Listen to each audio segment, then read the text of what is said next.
हर कदम में पाप को फॉलो करने की, हर कदम में स्नेह का रिटर्न करने की, सदा निश्चय बुद्धि, निश्चिंत बेफिक्र बादशाह बन रहने की, मन वाणी कर्म संबंध में प्रजापिता ब्रह्मा समान बनने की, सदा शुभ चिंतक, सदा सभी की विशेषता देखते हुए बाप समान बनने की, बेफिक्र बादशाह बनाने वाले स्नेह के सागर परमपिता परमात्मा की हम आत्माओं के लिए आज की अव्यक्त मुरली से शिक्षाएं। निराकार परमात्मा का सभी बच्चों प्रति सच्चा स्नेह है। जो उनसे सच्चा स्नेह कर स्नेही बनते हैं, उन्हें परमात्मा सदा काल के लिए सुखों की प्राप्ति कराते हैं। पिता होने के नाते जो उनके स्नेही नहीं बनते हैं, उन्हें भी परमात्मा दुखों से मुक्त कर मुक्ति धाम में बिठा देते हैं। परमात्मा से सच्चे स्नेह का सबूत है सर्व रूप से, सर्व संपन्न से अपना सब कुछ परमात्मा के आगे अर्पण कर देना और ट्रस्टी बन जाना। अर्पण कर फिर सब कुछ को प्रभु की अमानत समझना। परमात्मा से सच्चा स्नेह है तो योग एक्यूरेट है, योग एक्यूरेट है तो परमात्मा से सहयोग भी स्वतः ही प्राप्त होता रहता है। परमात्मा से सच्चा स्नेह है तो उनकी श्रीमत में मन मत मिक्स नहीं कर सकते, किसी भी खजाने को व्यर्थ गवा नहीं सकते हैं। इन निशानियों से हम चेक कर सकते हैं कि परमात्मा स्नेही बने हैं या नहीं। अज्ञानता में भी जब कोई किसी देहधारी का अति स्नेही बन जाता है तो उस स्नेह के लिए सभी को किनारे कर सब कुछ अर्पण कर देता है। रिटर्न में कोई अविनाशी प्राप्ति नहीं होती है। जरूरी नहीं है कि रिटर्न में स्नेह भी मिले, धोखा भी मिल सकता है, लेकिन परमात्मा को जो सर्व रूपों से, सर्व संबंधों से अपना सब कुछ अर्पण करते हैं, वे सच्चे स्नेही बन असीम सुखों की प्राप्ति करते हैं। वे संगम युग में भी और भविष्य 2500 वर्षों के लिए भी परमात्मा को अर्पण किया हुआ सब कुछ सफल हो जाता है और संबंधों का भी कल्याण हो जाता है। शांतिधाम और सुखधाम का वर्षा परमात्मा से लेना है, इसलिए दोनों की विशेषताओं को, स्वरूप और स्थिति को धारण करना है और संगम युग में ही करना है, क्योंकि समझ अभी ही मिल रही है कि हम अशरीरी आत्मा निराकार धाम की रहने वाली हैं, और ये भी समझ मिल रही है कि हम निराकार सतोगुणी आत्माएं फिर सृष्टि रूपी ड्रामा में सुखधाम में 5 तत्वों का शरीर लेकर पाठ बजाते हैं। कलयुग में देह अभिमान में आने के कारण अनादि और आदि स्मृतियों को भूलकर आसुरी वृत्ति, दृष्टि, कृति वाले बन गए हैं। परमात्मा हम आत्माओं को अडॉप्ट कर समझाते हैं कि ड्रामा पूरा हुआ, अब पुनः अनादि अर्थात निराकारी और आदि अर्थात सत्युग की दिव्यता को धारण करना है।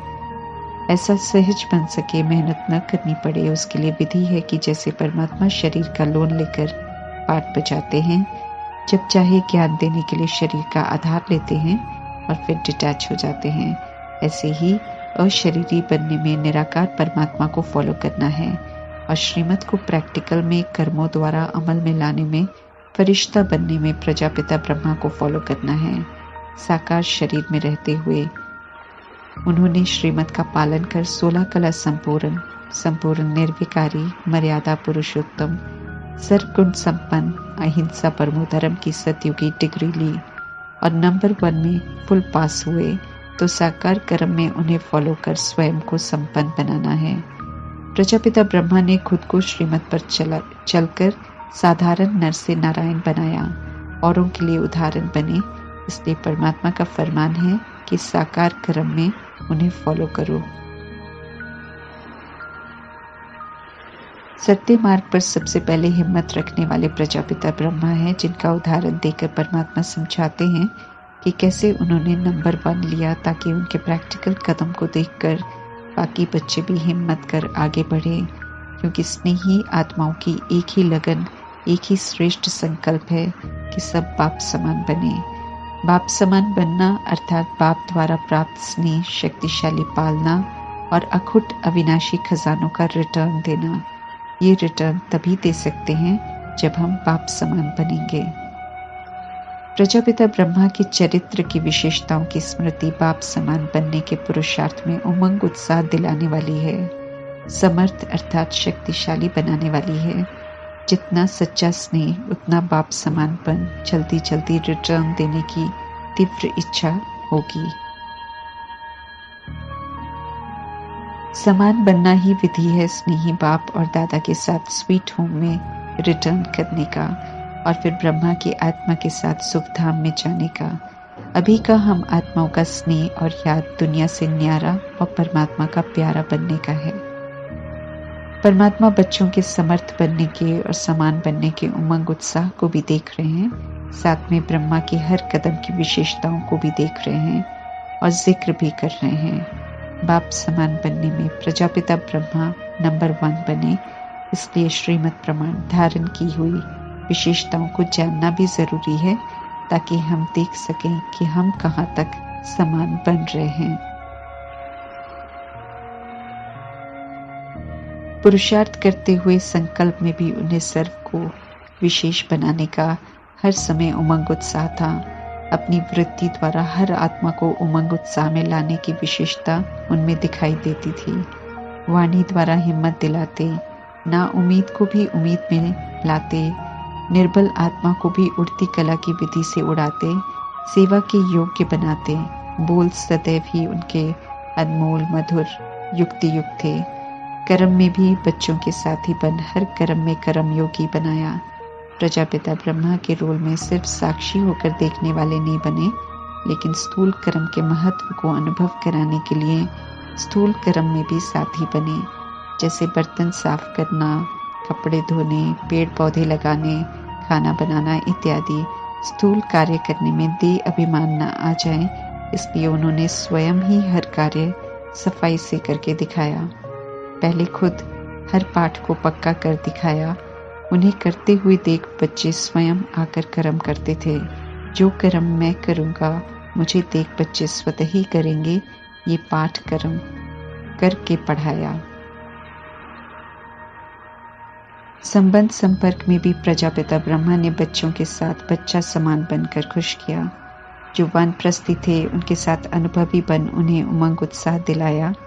बाल से बाल रूप में, युवा से युवा रूप में और बुजुर्ग से बुजुर्ग रूप बन सभी को आगे बढ़ाया और सभी को अपनापन अनुभव कराया। सभी को बहुत प्यार दिया, सभी की विशेषता और गुण देखे, उन्हें कार्य में लगाया। कोई लास्ट नंबर में भी होता तो उसके प्रति शुभ चिंतक रहे कि ये भी आगे बढ़े। किसी के साथ कोई फर्क नहीं किया।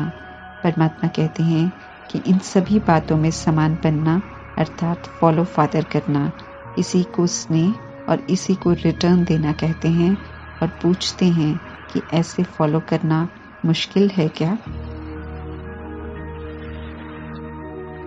पुनः परमात्मा चेक कर रहे हैं कि हर एक बच्चे ने अभी तक कितना रिटर्न किया है। सिर्फ लक्ष्य नहीं रखना है, क्योंकि नंबर तो प्रत्यक्ष जीवन में लक्ष्य को पूरा करने से ही मिलेंगे, ये परमात्मा स्पष्ट कर बता रहे हैं। नंबर 1 बनने का लक्ष्य शक्तिशाली है, अच्छा है, लेकिन समान बनने के लिए लक्ष्य और लक्षण समान होने बहुत जरूरी हैं। जैसे ब्रह्मा ने सब बात में, सब कुछ में समर्पणता का पहला कदम हिम्मत का उठाया, तो खुद को पद्मापदम भाग्यवान अनुभव किया। ऐसा समर्पण चाहिए। 1 सेकंड में बाप की श्रेष्ठ मत प्रमाण जो भी इशारा मिला, उसी प्रमाण ब्रह्मा का कर्म व कदम उठा। तन को समर्पण कर ईश्वरीय सेवा में लगाया। मन को परमात्मा में लगाकर सिद्धि स्वरूप बनाया। मन का हर संकल्प सफलता स्वरूप बना। भविष्य की चिंता किए बिना धन को ईश्वरीय कार्य में समर्पित कर दिया। फिर कभी संकल्प में भी मेरापन नहीं लाया। परिवार का क्या होगा, कैसे चलेगा, संबंध को भी बुद्धि से समर्पित कर दिया। परिवार को छोड़ा नहीं, लेकिन लौकिक से अलौकिक में परिवर्तन कर उनका भी कल्याण किया। मैंपन की बुद्धि और अभिमान की बुद्धि को समर्पित किया। मैंपन और अभिमान दुख देता है। जब मैं को उन्होंने समर्पित किया तो तन मन बुद्धि से निर्मल, शीतल, सुखदायी बन गए। लौकिक परिवार से परिस्थितियां आई, कोई ज्ञान में चलने को तैयार नहीं हुआ, अलग होना चाहा। कभी अनजान आत्माओं से परिस्थितियां आई, लेकिन संकल्प में या स्वप्न में भी कभी न संशय आया, न वे हलचल में आए। हम सभी के आगे प्रजापिता ब्रह्मा का जीवन उदाहरण है, लेकिन ब्रह्मा के आगे कोई साकार उदाहरण नहीं था।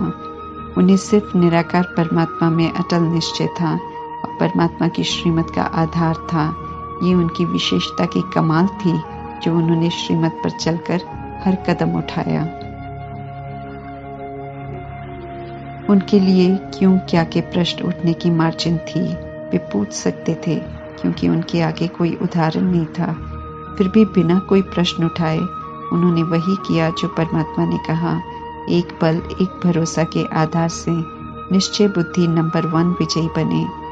समर्पणता के कारण उनकी बुद्धि सदा हल्की रही। बुद्धि पर कोई बोझ नहीं रहा। मन सदा निश्चिंत रहा। सदा बेफिक्र बादशाही के चिन्ह चेहरे पर दिखाई दिए। जब कुछ भी खाने और खिलाने को नहीं था, तब भी वे बेफिक्र, हर्षित और अचल रहे, ये सोचकर कि परमात्मा पिता की जिम्मेवारी है, मैं तो निमित्त हूँ, परमात्मा का हूँ, ये बच्चे भी उन्हीं के हैं। निश्चय और निश्चिंत वही रह सकता है जो मन और बुद्धि से समर्पित आत्मा हो। अपनी बुद्धि चलाने वाले तो ऐसी परिस्थिति में पता नहीं क्या होगा कि व्यर्थ संकल्प व संशय में उलझ जाएंगे। व्यर्थ संकल्प और संशय की मार्जिन थी क्योंकि 1 घंटे पहले खाना बनाने का सामान नहीं था और 1 घंटे बाद 350 बच्चों को खाना देना था। फिर भी निश्चिंत रहे और यही समर्थ संकल्प किया कि बाप रक्षक है, कल्याणकारी है। ये विशेषता है समर्पणता की। टोटल समर्पण था। तो परमात्मा ने समय पर आटा भी भेज दिया, खाना भी बन गया, 1 बजे बेल भी बज गई, सभी को खाना भी मिल गया और निश्चय के पेपर में ब्रह्मा बाप पास भी हो गए। कोई भी पेपर आए क्वेश्चन मार्क नहीं लगाकर कल्याण की बिंदी लगाओ, फुल स्टॉप। इस विधि से चलेंगे तो सहज भी होगा और सिद्धि भी प्राप्त होगी। जैसे ब्रह्मा फिक्र के बोझ से भी बेफिक्र रहे, ऐसे परमात्मा हम आत्माओं को भी कहते हैं कि फिक्र के बोझ से भी बेफिक्र बन जाओ। ऐसे बेफिक्र बनना माना स्नेह का रिटर्न देना। फिक्र करेंगे, हलचल में आएंगे तो परमात्मा जिम्मेवारी नहीं लेंगे। ऐसे में किसी भी कार्य में सफलता भी नहीं मिलेगी और पेपर में फेल भी हो जाएंगे। हम लोगों के लिए तो क्यों क्या का प्रश्न करने की मार्जिन ही नहीं है, क्योंकि हमारे सामने श्रीमत पर चल परफेक्ट बनने वाले उदाहरण हैं। प्रजापिता ब्रह्मा हैं, जगदम्बा मातेश्वरी, दादियाँ, जिन्हें देखकर ये क्लियर है कि क्या करना है और क्या बनना है। कल्याणकारी परमात्मा की श्रीमत पर चलने में ही कल्याण है, सफलता है, खुशी है, बेफिक्र बादशाही है। ये हर कोई इंडिविजुअल अनुभव कर सकता है।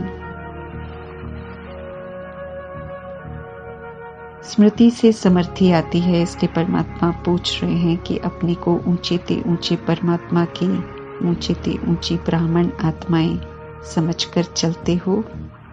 समझेंगे तो संकल्प बोल कर्म में रॉयल्टी आएगी। संगम युग में परमात्मा ब्राह्मणों की रचना करते हैं, ऊंची स्थिति बनाना सिखाते हैं। भक्ति मार्ग में फिर नामधारी ब्राह्मण बनते हैं जो पवित्र नहीं रहते, स्थिति भी ऊंची नहीं बनाते, लेकिन देह भान में खुद को ऊंचा समझते हैं, इसलिए सिर पर चोटी रख लेते हैं, दिखाने के लिए कि जाति से वे सब ऊंचे हैं। संगम युगी ब्राह्मण ईश्वरीय नियमों पर चलते हैं और सब पुरुषों में उत्तम पुरुषोत्तम बनते हैं। परमात्म शिक्षाएं उन्हें साधारण से उत्तम बना देते हैं। देव आत्माओं से भी ऊंचे संगम युगी ब्राह्मण हैं, क्योंकि परमात्मा से पालना लेकर देवता बनने का ऊंच पुरुषार्थ कर रहे हैं। देव आत्माएं तो प्रारब्ध हैं, वे पुरुषार्थ नहीं करते, परमात्मा संग पाठ नहीं बजाते। तो हमारा ये रूहानी नशा बढ़ते रहना चाहिए कि हम देव आत्माओं से भी ऊंचे ब्राह्मण हैं। ये रूहानी नशा चढ़ती कला में ले जाने वाला है, नई दुनिया की स्मृति में रखने वाला है। इस रूहानी नशे को कम होना, इस रूहानी नशे का कम होना हमें पुरानी दुनिया की स्मृति दिलाएगा और गिरती कला में ले जाएगा।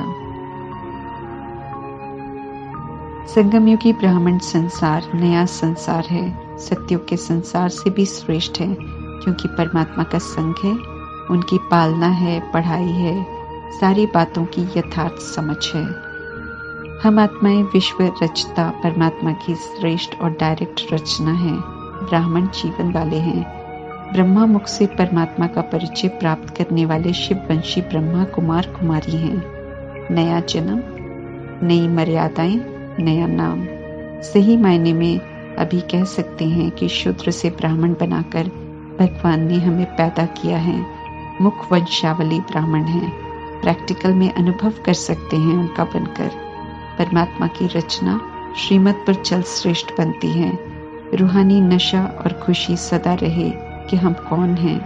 परमात्मा का बनकर खुद को साधारण नहीं समझना है, बल्कि राज जब बुद्धि में बैठ जाए कि हम किसके बने हैं, तो सदा रूहानी नशा और खुशी चेहरे पर और चलन में स्वतः ही रहेगी।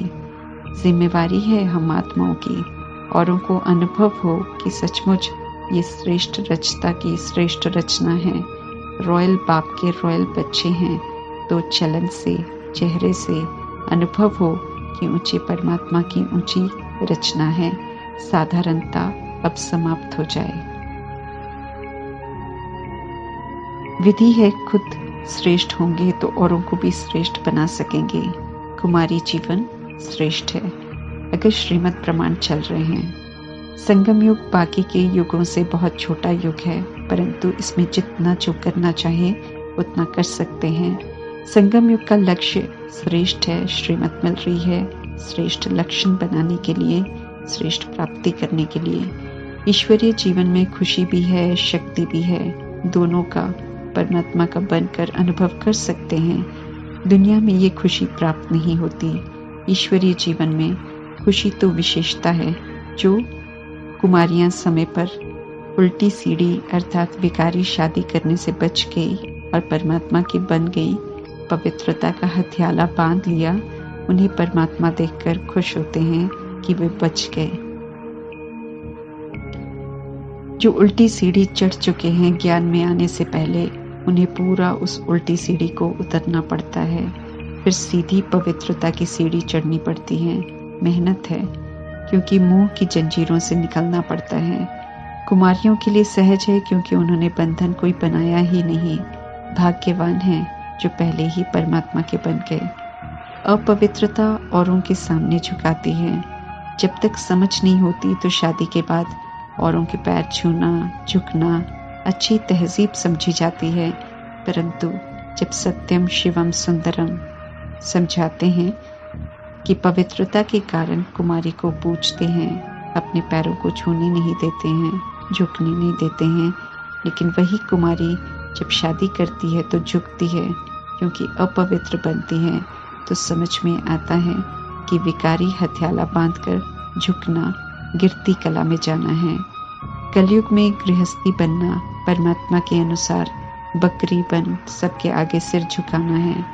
तीसरा समझ का नेत्र मिलता है तो समझ में आता है कि पवित्रता आत्मा की सुंदरता है और अपवित्रता आत्मा की कुरूपता है। समझ मिलने के बाद अब भूल नहीं करनी है। जब गृहस्थ वाले शुरू में ज्ञान में आते हैं तो उन्हें अधर कुमार या अधर कुमारी कहकर संबोधित करते हैं परमात्मा, परंतु जैसे जैसे पढ़ाई में आगे बढ़ते हैं समझ में आता है तो पुराने संबंध के भान से निकलने के लिए परमात्मा अधर कुमार शब्द को भी कैंसिल कर ब्रह्मा कुमार ब्रह्मा कुमारी की स्मृति से रहने को कहते हैं। और जब हम और आगे बढ़ते हैं पढ़ाई में तो देह के भान को समाप्त कर बिंदी अर्थात आत्मिक स्वरूप में स्थित होने की समझ देते हैं। हमें भी विधि पूर्वक पुरुषार्थ में देह के भान से स्वयं को मुक्त करना है और बाप समान बनकर परमात्मा के सच्चे स्नेह का रिटर्न देना है। ओम शांति।